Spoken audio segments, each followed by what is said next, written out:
little bit of the war theme, shall we? I saw this. I saw this the other day. I thought this could be interesting. This one is 12 great war films that film critics hated, but veterans absolutely loved. Okay? It's movies. It's about war veterans. Why not? Let's take a look. Here's a look at war films critics rejected, but veterans embraced. Movies that ignored Hollywood rules to show the job as it actually is. Down Periscope was written off as a dumb Navy comedy. Critics laughed it out of the room. Veterans didn't. Because with Down Periscope, something unexpected happened. It nails submarine culture. It ended up being one of the truest fits ever put on screen. It somehow pulls... Are you guys able to hear it okay, or is it too quiet? Is the volume okay for you guys? This one is a little bit quiet. You guys are okay? All right.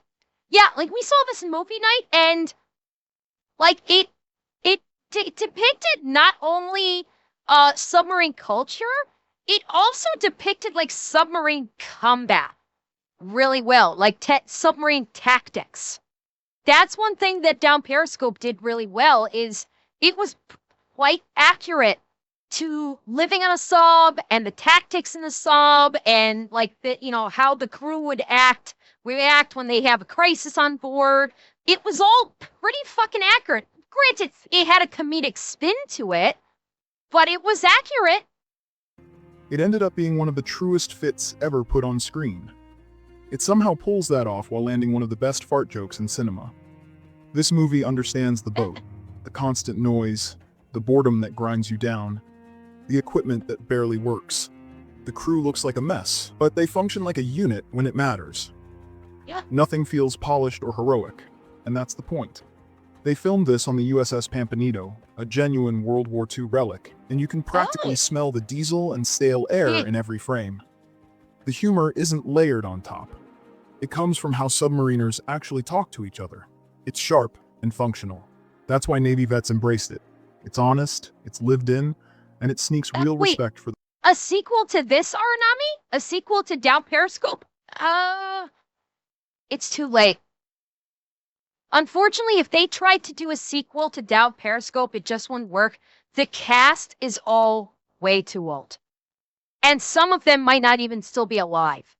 So, I'd do a remake, or basically, could I see them doing a remake, or even taking the concept of Down Periscope and adapting it to the modern age? Maybe, but I don't trust them.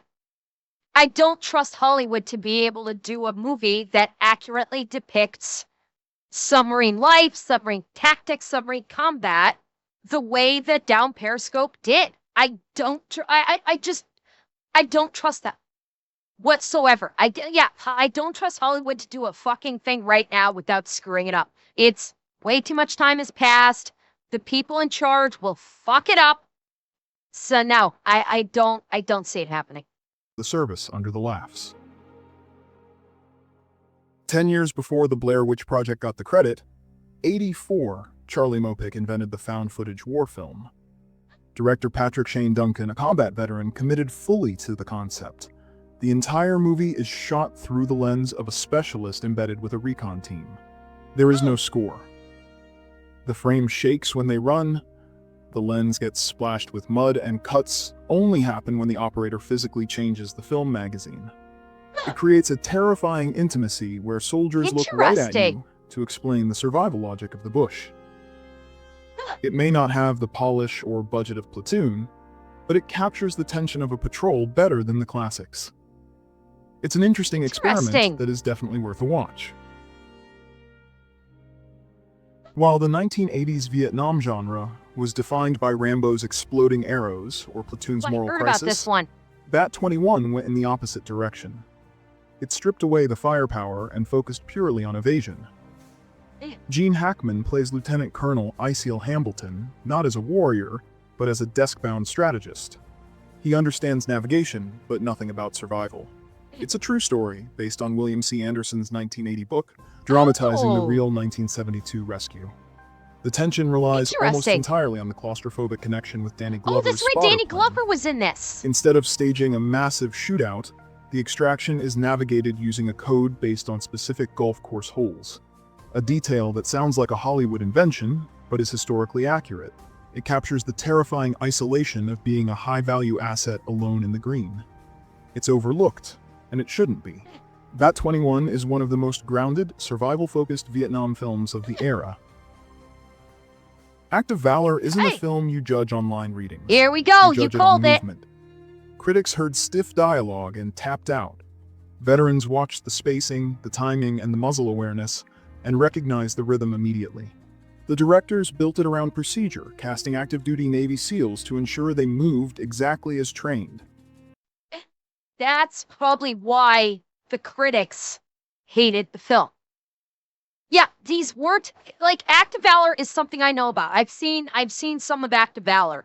Like Act of Valor probably had one of the most badass gun battle scenes I've seen in a movie. Where that's exactly what I'm talking about, Ribbon. The fast bullet minigun slash like twin 50s on it. One had a bitty gun, the other one had twin 50s, I think. I can't remember exactly.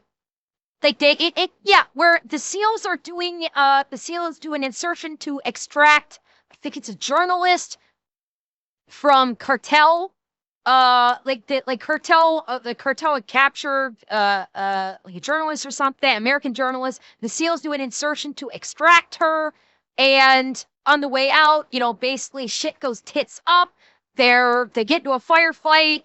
One of their guys actually gets shot in the face.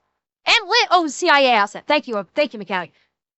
Yeah, one of their guys got shot in the face, and he lives. He survives. They grab a car. I think they grab a cartel truck or car, and they're hauling ass to the river. And they put the car right into the river and get out because that's where the extraction is. And the cartel is right on their fucking heels. And right as the cartel shows up, here come the fucking riverboats with them, and the miniguns just open the fuck up and tear through all of them. It is it is one of the greatest gunfights I've ever seen in a military movie. It's fan-fucking-tastic. And as far as the acting goes, these weren't actors. These were actual Navy SEALs. They're actual Navy SEALs. They're not actors, so they talk like fucking Navy SEAls. And because its critics are like, oh, well, we expect good acting, and said, no, this is realism. They didn't Hollywood it up. These SEALs acted like themselves, and the critics couldn't handle that. And military service members, when they saw this movie, they fucking loved it because the tactics were sound, the weapon discipline was sound, the extraction methodology was sound. All of it made fucking sense. All the conversations made sense. It all just fucking made sense. And this is how the military actually is. But because it wasn't glamorized, because of Hollywood, the critics were like, "Oh, this sucks," and the military veterans kind of went, "Go fuck yourselves, because this is how war actually is, dumbass." Procedure, casting active-duty Navy SEALs to ensure they moved exactly as trained. They pulled this off on a $12 million budget, microscopic for a modern war film with this level of heavy ordnance. In the lake extraction sequence alone, they fired 4,000 live rounds at the target truck, something almost unheard of in American filmmaking. And they said, well, it's live fire range. What? What do you mean live fire? Well, that's where they, shoot live ammo. The scene wasn't shot safely from a distance either. The cameraman was positioned at the edge of the lake wearing a helmet and flak vest, filming as rounds impacted the water and vehicle in real time. What about ricochets and everything? Well, yeah, we'll give you a flak jacket and a helmet. The recoil looks real, because it is. Retired Navy SEAL Commander Mark Devine validated the result. I felt like I was back in active duty. They portrayed how difficult it was for the families. That is the lane this film lives in. It is definitely worth a watch. Not for the performances, but for a level of tactical realism that Hollywood rarely attempts. The Siege of Firebase Gloria was written off as a B-movie exploiter. Oh, Critics in '89 called that it early Ermy? mean-spirited. Veterans didn't. Because this film wasn't just starring R. Lee Ermey. It was re-engineered by him. Ermey, a real Vietnam vet, reportedly ignored the script's dialogue and improvised the briefings himself, injecting the specific Nice. rhythmic profanity of a career drill sergeant. The budget barely cleared a few $1 million, and you can feel it in every frame. This is Vietnam, you understand? Even the girls have got balls. Oh my god, and it was Arlie Ermy and Wings Hauser? Oh, now that's a cast. Oh, that is a cast for this kind of movie. Oh, No wide hero shots, no polished coverage, just tight spaces, blown-out lighting, and constant noise. You can rest assured, you will not go in that bag until I have said a few appropriate words over you. Leadership isn't cinematic here. It's frantic, practical, and visibly strained. Orders are barked to keep people alive, not to inspire anyone. The camera stays trapped inside the base as it comes apart, capturing sweat, confusion, and the sense that control is slipping by the minute. Critics hated how rough it looked, but that roughness is the point. As Ermey said, yeah. if it This is the thing with critics. Especially, like, when it this tells you just how fucking stupid and pampered critics are. Is that this is why the concept of the movie critic in mainstream media is going the fuck away. It's why nobody gives a shit what a movie critic has to say. It's why people look to YouTubers like Nerdrotic, like Drinker, like Moeller, like Disparu. They look to them for actual proper reviews and legit criticisms or praises of a movie. Because the YouTube movie critic will look at a movie and for a movie such as this one, they'll say, this is obviously supposed to be real, obviously supposed to be very gritty, and it is that. This is how this gives you a reasonably accurate depiction of what wartime looks like. It's not pretty, it's not flashy, you're not getting a cute quips here and there, it's not Hollywoodized, it's actually trying to stay realistic. And the mainstream media movie critics like, well, there's no witty dialogue to keep me interested. It's like, well, then this obviously isn't a movie for you. This is a movie about war. This is a movie about the shit that goes down in war. War is not cute. War is not funny.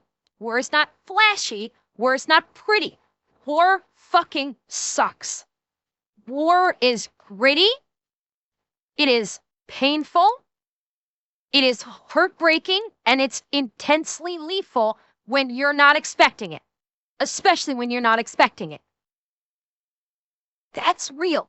And people like veterans appreciate it, and it also can give people that are not veterans something maybe of an accurate look of what the veterans go through when they are at work. Because that's the purpose of these movies in the first place. The whole reason why why war movies like this are made, especially realistic ones, is so people that have never experienced war before can have a good idea, at least tangentially, about what it is like to be in actual war. To try and help them understand this is what the men and women in war go through. looks pretty, it's probably not accurate. The combat is ugly, and that's exactly why veterans respected it. The Big Red One confused critics in 1980. They called it blunt, episodic, and disjointed. Veterans recognized it immediately. That disconnect exists because director Samuel Fuller wasn't adapting a screenplay. He was filming his own war. Fuller actually served in the 1st Infantry Division, hitting the beaches in Africa, Sicily, and Normandy. And he built this movie to move exactly how infantry life moves, in jagged, uneven fragments. Lee Marvin captures that exhaustion perfectly. He is quiet, tired, and brutally practical. There are no grand speeches or character arcs, just the repetitive grind of survival. The camera lingers on the strange, quiet moments, like a birth inside a tank, because those are the things that stick. It really is a masterpiece, and it was ignored because it refused to play by Hollywood rules. It's arguably the most underrated World War II film ever made. It isn't accurate like a history book. It's accurate like a recollection from someone who survived it, and it deserves way more respect than it gets. Yeah. Western critics dismissed The Ninth Company as a Full Metal Jacket clone, but they missed the specific energy on display here. This is the first time post-Soviet cinema really stared down the barrel of the Afghanistan war. Director Fedor Bondarchuk bleached the film stock to drain the color, so the mountains look like a hostile alien planet. The production value is actually shocking. The special effects are brilliant and definitely on par with Western war films. But the tone is much grittier. You spend the first hour in a training camp that breaks the conscripts down, and then the movie dumps them onto a remote peak called Hill 3234. The finale erupts as a siege. They have to defend the ground against waves of mujahideen, and the sequence burns through ammo without any slow-motion glory. It swept the Russian Academy Awards but was completely ignored by the Oscars. It's a loud, sweaty reminder that combat looks the same in any uniform. 20 years later, it remains the definitive cinematic monument to Russia's lost generation. People often forget that Uncommon Valor actually set the template for the POW rescue movie 2 years before Rambo went back to Vietnam. Director Ted Kotcheff had just finished First Blood, and he treated this script with a serious discipline that the later films ignored. Gene Hackman anchors the story as a desperate father rather than an action hero. That choice keeps the mission grounded even when the plot gets loose. The cast has a weird, specific chemistry, balancing a young Patrick Swayze against the sheer size of Randall Tex Cobb. The raid itself feels... Where do I know him from? Patrick Swayze, obviously. I know him from... What is he from? I can't place him. Someone help me out. I know him. And I can't remember from where. No, not Swayze. I know Swayze. I know Patrick Swayze. I'm talking about this guy. And I'm talking about this guy. This guy... What did he say his name was? Tex Cobb? Wait, was Tex Cobb in Roadhouse? Was he in Roadhouse too? Hang on. I need to look at this. Hang on. This is gonna bug the shit out of me. I know this guy. What do I know him from? What do I know him from? Son of a bitch. I know him. Oh, hang on. I know Ace Ventura. Maybe? Hang on. Let me go through his filmography real quick. Maybe I know him from Ace Ventura. I might remember him from the Highlander TV series. That might be where I remember him from.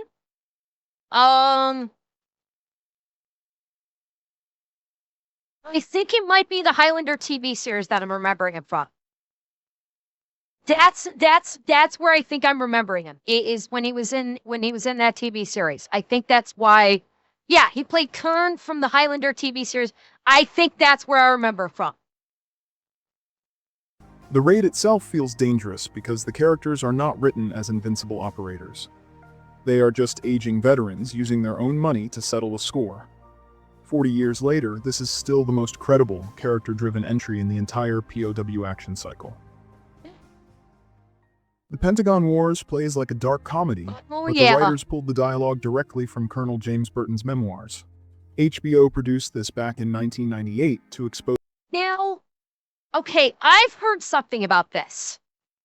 I've heard that the movie was based on Colonel Burton's memoirs.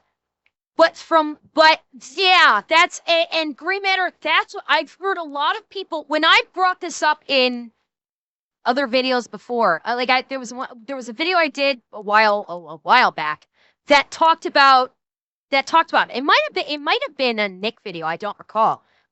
But there's like very serious doubt cast on the validity. Yeah, people, there's very serious doubt regarding the validity of his memoirs and of his accounting of what happened. So that's, I don't know if it's going to come up in this video, but that's been every time this is, that this movie has been brought up with him, I always see comments about how he faked some of the paperwork, or the story was not authentic, so apparently this entire story of him with the Bradley is mired in controversy and potential and inaccuracies. Like not to the extent of like where, like you were saying, right, like all accountings are inaccurate to some extent.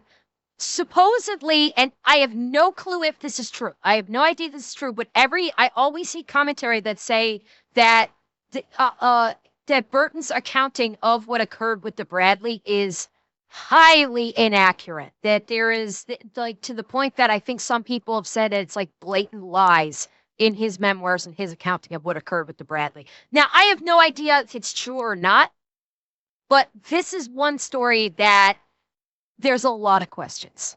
It was the development of the Bradley fighting vehicle, and they treated the process like a crime scene.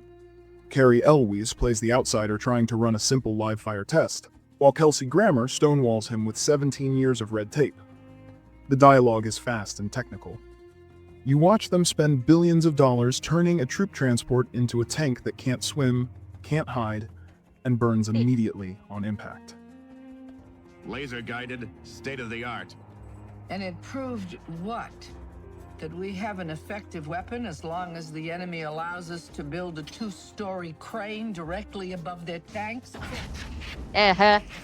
We have had some spectacular successes. Such as? That's classified information. The director avoids big combat set pieces to focus on the boardroom battles. No, it is a fighting vehicle, the Gray sequence Matter. where they rewrite the test criteria to save their careers explains more about government spending than any documentary. The biggest threat isn't always waiting on the battlefield.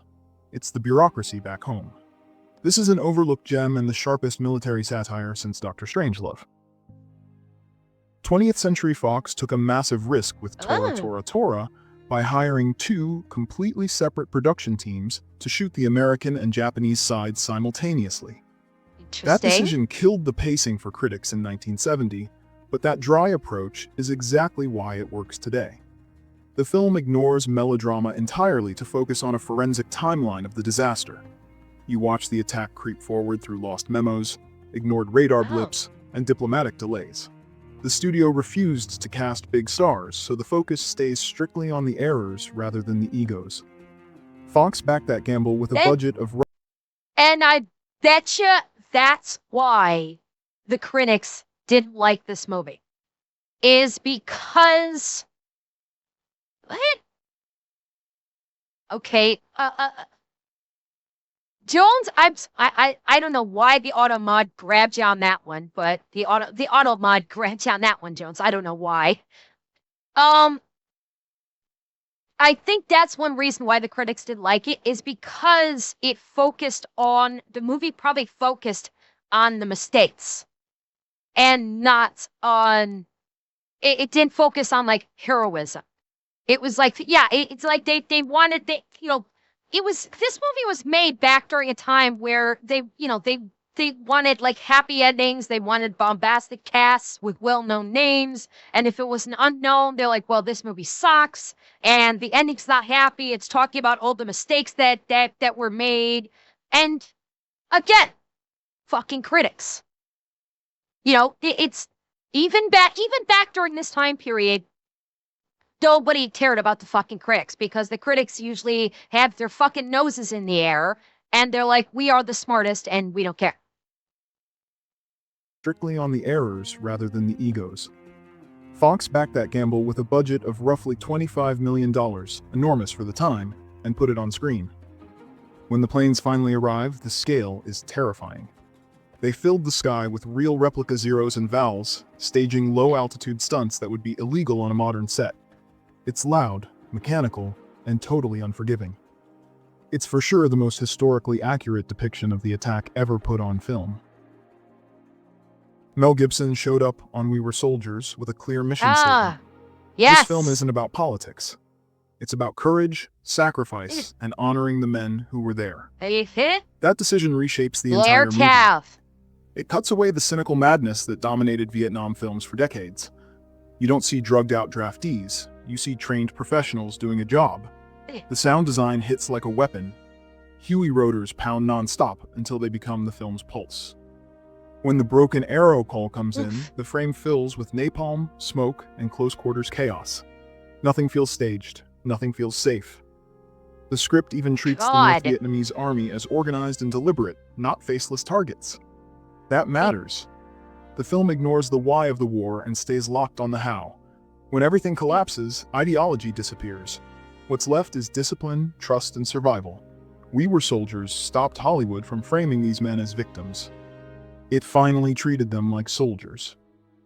And we Were Soldiers, I think, that really flew under the radar, I think. I don't think a lot of people actually even knew about the movie to begin with. It was it was one of those movies that didn't get, I don't think it probably got a lot of press. And not a lot of people probably knew about it, I don't think. Read the book if you like the movie. Most of these war movies have some kind of memoir or book, excuse me, that is typically based off of, and usually the book accountings, like we've seen them on Nick's videos. The stories coming from the soldiers themselves is are usually like Hollywood, even with these reasonably accurate depictions of wartime, Hollywood typically has to tone them down, because if you read the memoirs of soldiers basically from World War I, World War II, Vietnam, like the old school gritty wars, they're usually a hell of a lot more bloody, a hell of a lot more violent, a hell of a lot more vicious, and the language and attitudes of the soldiers themselves was a hell of a lot worse and wouldn't fly in modern cinema. Yeah, like the whole thing with Audie Murphy. When Audie Murphy was starting his own movie, they actually had to cut down on what he did during his time of service because they said, oh, nobody will believe this actually happened. So they actually had to nerf Audie Murphy in his own fucking movie that he starred in as himself. This film suffered the worst timing in Hollywood history. I don't think I don't think it was at his own request, because the stories we've heard, plus the Nick video we saw about it, Hollywood toned it down. Hollywood chose to tone it down because they didn't think that the audience would believe, because the Audie Murphy's movie was supposed to be it was a Hollywood movie, but at the same time it was also something of a biopic, so to speak. And they toned it down because people wouldn't believe. If they saw the movie, people wouldn't believe he did it. And so I think that's why they got it toned. That's why Hollywood chose to tone it down. Now, bearing in mind, there is a possibility. I'm trying to remember back to the video we watched, Nick's video on it. Like, the one thing about Audie Murphy is, if I'm remembering correctly, he didn't really go in on like the glitz and glamour. He basically used his fame to basically highlight the effects of PTSD. Because if you remember, that was at the end of Nick's video, that was a big thing, is he used his Hollywood stardom as a platform, as a megaphone, as a soapbox, to talk about the PTSD that he suffered and that other men that served with and thousands of men that served in the war suffered with. So I don't think he toned it. I don't believe the story was that he asked to have it toned down because people wouldn't believe it. I think it was the Hollywood people chose to tone it down because they didn't think that people would believe. Okay, yeah, okay. So it says that Google says Audie suggested toning it down, and the producers agreed. I That could be right. I'm racking my brain. I can't remember if that was how it was put when we watched Nick's video on it. I don't remember. It's possible though. This film suffered the worst timing in Hollywood history. The Hamburger It hit Hill. theaters just 4 months after Platoon and 3 weeks before Full Metal Jacket, so audiences completely ignored it. Yeah. That was a tragic mistake. Director John Irvin captured a specific misery that the other movies missed. He refused to focus on the politics of the war. He focused on the mud.